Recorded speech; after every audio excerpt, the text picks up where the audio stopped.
stock, as you know, nice and loud, but not too loud. 30,534 miles currently on the odometer. I go more into depth about the interior, but I'm just showing you just a little nice little cold startup. All right, it's review time. So this is a 6.4 versus the 5.7. The 5.7 produces 375 brake horsepower, while this 6.4 has 485 brake horsepower. 410 foot-pounds of torque from the 5.7, and this has a total of 475 foot-pounds of torque. And let me tell you, right off the line, you can just feel that the immense torque. So nothing much to it. It is cold. It's getting kind of late. Let's just do the best part right now. And let's just shut up and drive. This video, this little short drive I'm doing right now, I'm just gonna be comparing this 6.4, the Scat Pack, versus just the standard 5.7 Hemi.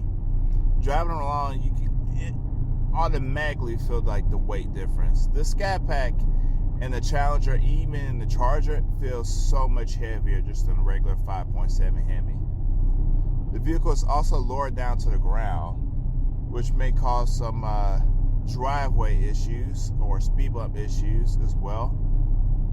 I wish you could get the Scat Pack in the same ride height as the 5.7. But you do notice the horsepower difference by a mile. Trust me, by a huge margin.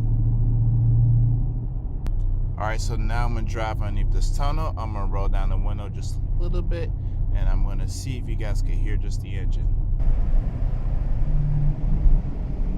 Drop it down third gear.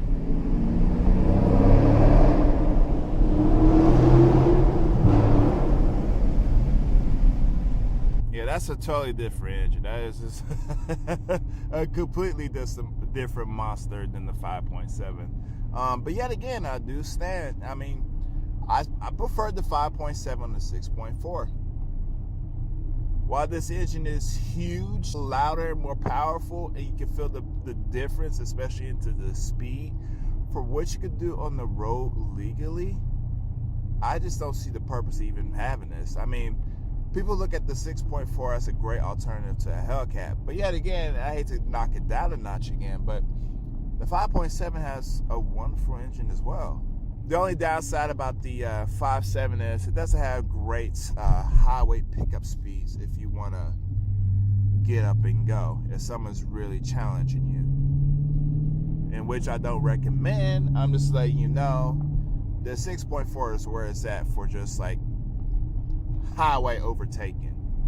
There's another huge difference between the 5.7 and the 6.4 is that the 6.4 loves to crackle and pop. I mean, a lot.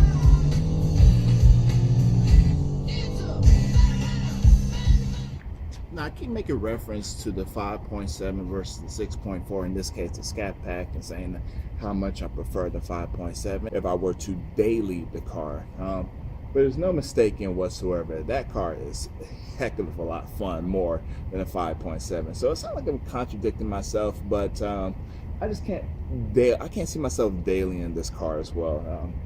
The ride height is very too low on both the Charger and the Challenger when you get the Scat Pack at least. So for me, I just prefer the 5.7. It feels a little bit lighter, easier to drive, in the Charger and the Challenger. I mean, that's just my point of view. I kind of curious what you guys think. Would you prefer the 5.7, or you just prefer to keep the 6.4 because it's just been in between the two? You got more power than the 5.7, but you're not going to be as crazy as the Hellcat with the 707 brake horsepower. What do you think? Which would you prefer? Or you just want to sell the GT package as well? Because the V6 is pretty okay as well. But from my point of view, man, this is a fantastic car, a fun car to blast around in. But if you're curious about buying one, please take it for like a lengthy test drive around your neighborhood and see if it doesn't scratch up quite a bit like I did.